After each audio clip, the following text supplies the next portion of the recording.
बेरमपुर मध्य प्रदेश की वादियों में बसा एक खूबसूरत गांव। लेकिन इस गांव में छिपे थे कुछ ऐसे भयानक रहस्य जिन्होंने उस सदी में निवास करने वाले साहसी लोगों के दिल में भी एक खौफ पैदा कर रखा था।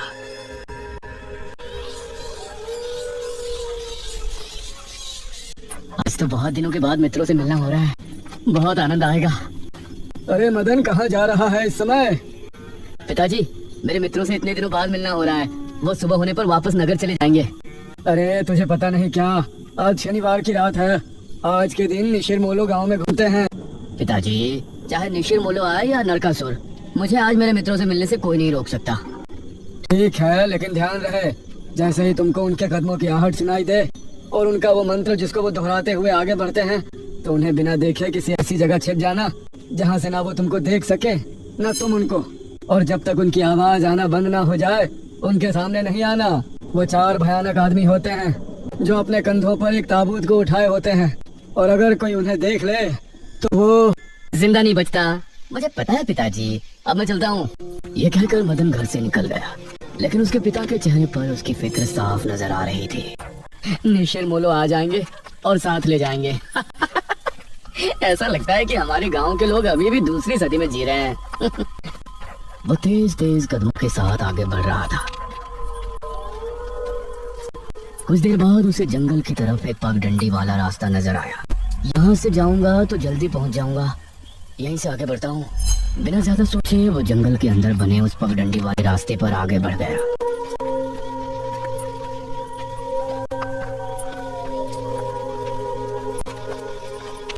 आज तो बहुत मजा आने वाला है, मिलकर खूब मदिरा पान भी करेंगे। तभी उसे भारी कदमों की आहटों के साथ कुछ आवाजें सुनाई देने लगी। इन आहटों और आवाजों को सुनकर वो एकदम से चौंक पड़ा और उसकी आंखें डर से बड़ी हो गई। हे भगवान!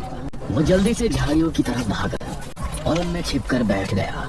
वो झाड़ियों की ओट में बैठा लंबी लंबी सांस ले रहा था। वो आवाजें अब और ज्यादा साफ होने लगी थी। उसे यकीन था कि अब वो लोग उसके करीब ही आ रहे हैं। उसने धीरे धीरे छिपकर अपनी एक आंख से उनको देखा और वो हैरान रह गया।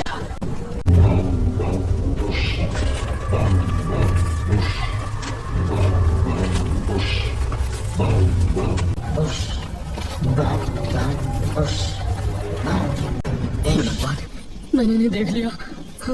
मदन पूरी तरह से झाड़ियों में छिप गया और कुछ देर अपनी सांस तक रोके वहां छिपा। फिर उसने धीरे से झांक कर देखा तो अब वो लोग कहीं नजर नहीं आ रहे थे। लगता है चले गए। वो वहां से निकला और दोनों तरफ देखा तो वहां कोई नजर नहीं आया। शुक्र है भगवान, उसने एक कदम बढ़ाया ही था कि तभी उसे फिर से वही आवाजें अपने ठीक पीछे से सुनाई देने लगी। उसने एक झटके से पलट कर देखा तो वो चारों ताबूत वाले शख्स ठीक उसके पीछे खड़े थे।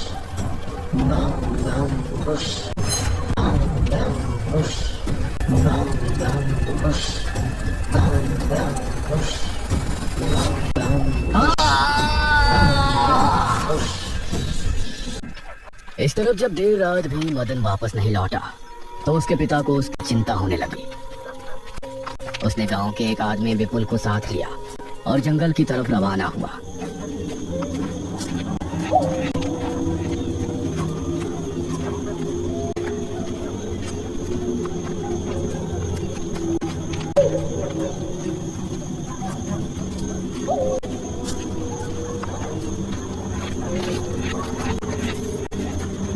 काफी देर बाद एक बरगद के पेड़ के पास जाकर उनके कदम रुक गए और आंखें खौफ से फट पड़ी। उन्होंने मदन को रहस्यमय परिस्थिति में पाया। उसके चेहरे पर डर और आंखों में खौफ ऐसा नजर आ रहा था कि जैसे उसने हादसे से पहले बहुत ही भयानक मंजर देखा हो। मदन! 400 साल बाद अंधेरा जंगल, सुनसान रास्ता, चारों तरफ सिर्फ पेड़ पौधे और कोहरा। मेघना उनके बीच अकेली खड़ी थी। कोई है क्या? यहाँ कोई है? उसने कुछ कदम आगे बढ़ाए। उसके सवाल का कोई जवाब तो उसे नहीं मिला, लेकिन कुछ टपकने की टप टप की आवाज अब उसे बराबर आ रही थी। मैं यहाँ क्या कर रही हूँ? कौन लाया है मुझे यहाँ पर? वो खुद को वहाँ पाकर बहुत परेशान थी। तभी उसने देखा कि कोई चीज उड़ती हुई उसी की तरफ आ रही है। वो उसे हैरानी से देखने लगी। पास आने पर पता चला कि वो कोई विशालकाय भयानक पक्षी था। बचाओ! मेघना उससे बुरी तरह से डर कर भागने लगी और वो उसका पीछा कर रहा था।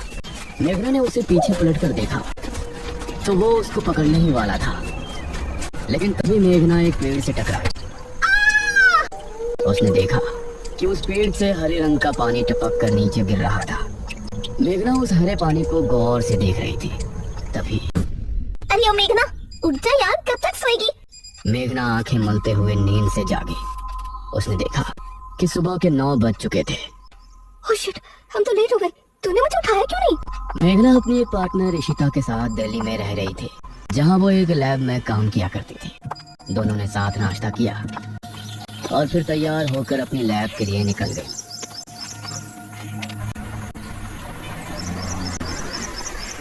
तेरा ऑमलेट खा खा कर मेरा पेट खराब हो चुका है। रोजाना कच्चा ही बना कर दे देती है। शुक्र मना कि कच्चा भी खाने को मिल तो रहा है। तेरे भरोसे रहेंगे तो वो भी नहीं मिलने वाला। सोकर ही 9 बजे उठती है।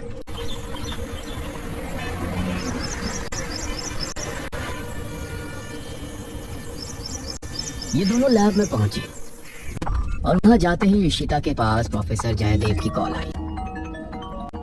तुम दोनों ने इस बार बहुत समय ले लिया है। जो एंटीडोट बनाने का काम तुमको दिया था वो पूरा करोगे या नहीं? प्रोफेसर साहब, बस ये समझ लीजिए कि काम होने ही वाला है। आप हमें 3 दिन का समय और दीजिए। ये कहकर उसने कॉल काट दिया। तो इतने दिनों से प्रोफेसर को घुमा रही है, आखिर तो ये एंटीडोट तैयार करेगी कैसे? ये सुनकर इशिता ने एक किताब निकाली।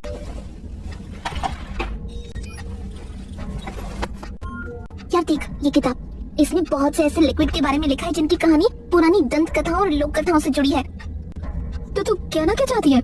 मुझे इस किताब में बहुत ही अनोखे लिक्विड के बारे में पता चला है जिसे मृत्युंजय अमृत कहते हैं। हम उस लिक्विड का टेस्ट करेंगे और अगर वो हमारे काम का निकला तो उसे यूज भी कर सकते हैं। मृत्युंजय अमृत? देख मैं तेरे साथ कहीं नहीं जाने वाली हूँ। ये सब बातें बकवास होती हैं। अरे देख तो सही, इस पेड़ से हर पूर्णमासी की रात ये हरा लिक्विड टपकता है। तभी मेघना ने देखा कि उस पन्ने पर किसी मृत्युंजय अमृत के बारे में लिखा था और उसमें ठीक वही पेड़ दिखाया गया था जो मेघना रोजाना अपने सपने में देखा करती थी। मतलब उस हरे पानी की बात ही इस किताब में लिखी थी। हे भगवान, क्यों हिला डाला ना, है ना इंटरेस्टिंग?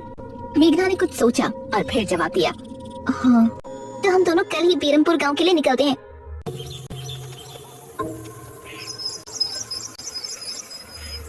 ये दोनों अगली सुबह ही बस से बेरमपुर के लिए निकल गए।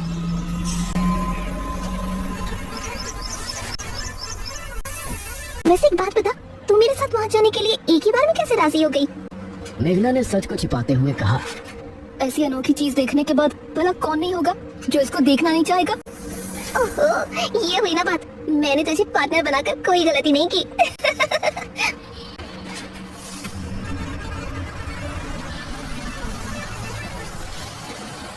ये दोनों 5 घंटे के सफर के बाद एक जगह उतरी। इनके ठीक सामने एक बड़ा सा गेट था जिस पर नाम लिखा था बेरमपुर। इशिता और मेघना ने जैसे ही गेट के अंदर कदम रखा तो अचानक से मौसम बदला। सूरज मानो बादलों के पीछे छिप गया और एक हवा अपने साथ आंधी ले आई। अरे वाह, गांव का मौसम तो बहुत ठंडा है। इधर गांव के लोग भी अचानक बदलते मौसम को देखकर हैरान रह गए। अरे ये क्या, अभी तक तो काफी गर्मी थी, ये अचानक आंधी कहां से आ गई? मुखिया जी, लगता है बारिश भी जरूर आएगी। इधर मेघना और इशिता दोनों ही गांव की तरफ बढ़ रही थी। यार ये गांव के लोग ठीक तो होंगे ना? गांव के लोग तो ठीक ही होते हैं, अजीब तो हम शहर वाले होते हैं। ये बात तो तूने बिल्कुल पते की कही। इशिता और मेघना दोनों गांव के चौक पर पहुंची। वहाँ एक कुआं भी था और वही मुखिया भी 2 आदमियों के साथ खड़ा था। अरे बच्चों, तुम दोनों कौन हो? नमस्ते जी, मेरा नाम इशिता है और ये है मेरी दोस्त मेघना। अच्छा बेटा, वैसे हमारे गांव में किस वजह से आना हुआ? वो असल में वो अंकल, हम लोगों को अपनी स्टडी के लिए 5 गांवों के बारे में लिखना है, इसलिए हम लोग यहाँ आए हैं। इसके बाद और 4 गांवों में जाएंगे। ओह अच्छा, फिर तो ठीक है बच्चों, हम तुम्हारी जितनी हो सके उतनी मदद करेंगे। जी अंकल, क्या हमें यहाँ कुछ दिन के लिए रहने के लिए कोई घर मिलेगा किराए पर? अरे बच्चों, तुमको किराए के घर की क्या जरूरत है? तुम दोनों जब तक चाहो मेरे ही घर में रह सकती हो। ठकुराइन वैसे भी लड़कियों से बहुत प्यार करती है। जी शुक्रिया अंकल।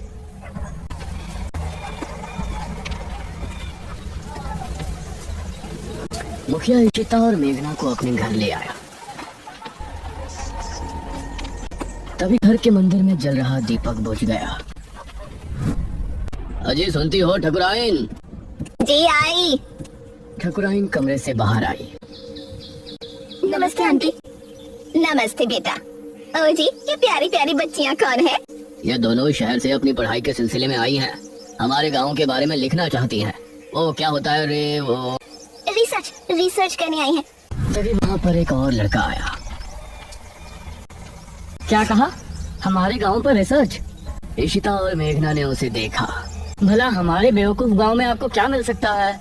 ये सुनकर इशिता और मेघना हैरान रह गई। चुप करो अनुज, ऐसे कोई अपने गांव में बोलता है क्या? ये मेरा बेटा है अनुज। अनुज ने मेघा और इशिता की ओर देखा और उन्हें हाथ जोड़कर नमस्ते किया। नमस्ते बेटा अनुज, जरा इन दोनों को वो खाली कमरा दिखा दो जो तुम्हारे कमरे के बराबर में है। ठीक है पिताजी। आओ देवियों। देवियों? अनुज कॉरिडोर से होते हुए उनको कमरा दिखाने ले जाने लगा। इसी समय गांव के मंदिर में बैठा पुजारी भगवान की आरती कर रहा था। तभी अचानक से दिया बुझ गया। ये संकेत तो ठीक नजर नहीं आ रहे। हे प्रभु रक्षा करना। वैसे आप लोगों को रिसर्च करने के लिए यही गांव मिला था? अरे हम लोगों को 5 गांवों के बारे में लिखना है, तो इसीलिए जो भी गांव पास दिखा चले आए। इसके बाद और किसी गांव में जाएंगे। अच्छा। वैसे यहाँ कुछ ऐसा है जो कि रहस्यमय या ऐतिहासिक हो? हाँ है ना, एक राजमहल। राजमहल यहाँ? हाँ, 400 साल पहले जो यहाँ के राजा हुआ करते थे, उनका महल। वैसे अनुज, क्या तुम हमें उस महल में लेकर चलोगे? हाँ, तुम लोग जाना चाहोगे तो जरूर। तो ठीक है, रात को जब सब सो जाएंगे तो हमें वहाँ ले चलना। ये सुनकर मेघना इशिता को हैरानी से देखने लगे। रात के समय तुम लोग मजाक तो नहीं कर रहे? नहीं, हम तो चलने को तैयार हैं। तुम्हें डर लग रहा है तो बताओ। मेरा गांव है ये, मुझे क्यों डर लगेगा। ठीक है, ले चलूंगा, लेकिन पिताजी को और माँ को पता नहीं चलना चाहिए। ग्रेट। तो बताओ किस टाइम आ रहे हो? 12 बजे तक पिताजी और माँ दोनों सो जाएंगे। मैं उसी समय तुम लोगों को ले आऊंगा। हाँ सही है। ये कहकर अनुज ने उन्हें कमरे में छोड़ा और वहाँ से चला गया। ये क्या?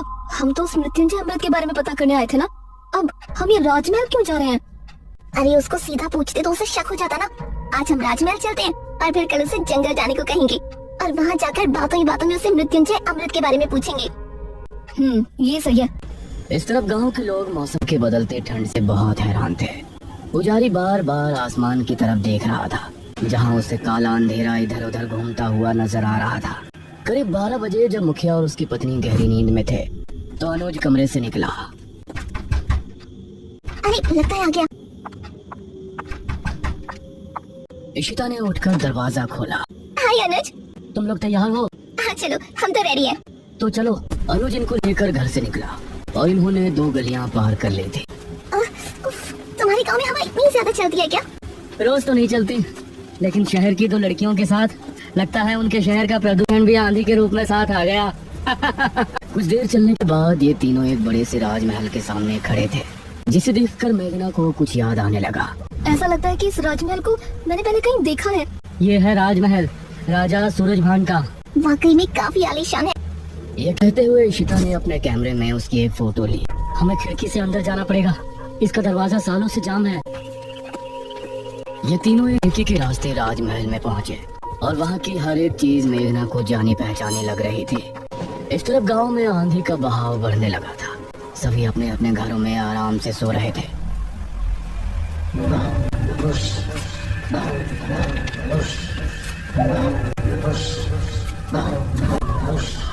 अरे ये आवाज तो निर्मला। गांव के सभी लोगों के दिलों में खौफ उतर आया। उसी समय मुखिया के कमरे में गांव का पुजारी बड़बड़ाता हुआ पहुंचा। मुखिया जी उठिए। मुखिया चौंकता हुआ नींद से जागा। क्या हुआ पुजारी जी, इतनी रात में आप? गांव में निशीर मोलू की आवाज गूंज रही है, सब बहुत डरे हुए हैं। पुजारी जी, ये कैसे हो सकता है? निशीर मोलो यहाँ कैसे आ सकते हैं? वो तो कई सालों पहले सो गए थे। जरूर कुछ ऐसा हुआ है जिससे वो जाग उठे थे। हमारा मन बहुत विचलित हो रहा है। गांव के सभी लोग अपने अपने घरों में जाग चुके थे और डरे बैठे थे। यह बात सभी के दिलों में खौफ पैदा कर रही थी। मेघना, इशिता और अनुज तीनों इस बात से बेखबर राजमहल में घूम रहे थे। ये कैसी आवाज है? हाँ, मैंने भी सुनी। ऐसा लग रहा था कि कोई सिपाही भारी जूतों के साथ गलियारे में चहलकदमी कर रहा है, लेकिन दूर दूर तक कोई नजर नहीं आ रहा था।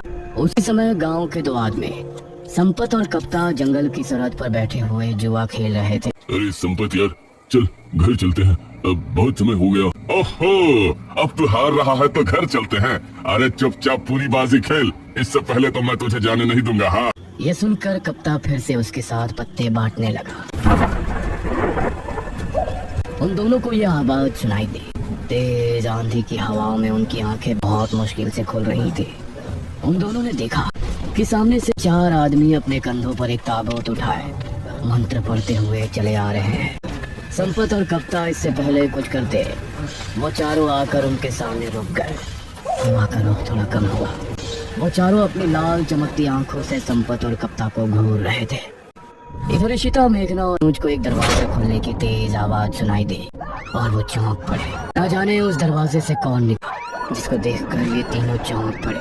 वहीं संपत और कप्ता के सामने खड़े वो चारों शख्स, जो कि निशूर मोलो थे, उनके कंधों पर रखा ताबूत खुल गया और उसके खुलते ही संपत और कप्ता की चीख पूरे गांव के लोगों ने सुनी, जिसे सुनकर सभी गांव के लोग डर गए। ये किसकी चीख थी जी? निशिर मोलो, ये चीख किसी अनहोनी की संकेत थी। निशिर मोलो आखिर कौन है? क्या है मृत्युंजय अमृत? और क्या संबंध है मेघना का इन सब से? इन सभी सवालों के जवाब जानने के लिए हमारे साथ जुड़े रहिए इस कहानी के अगले भाग में भी।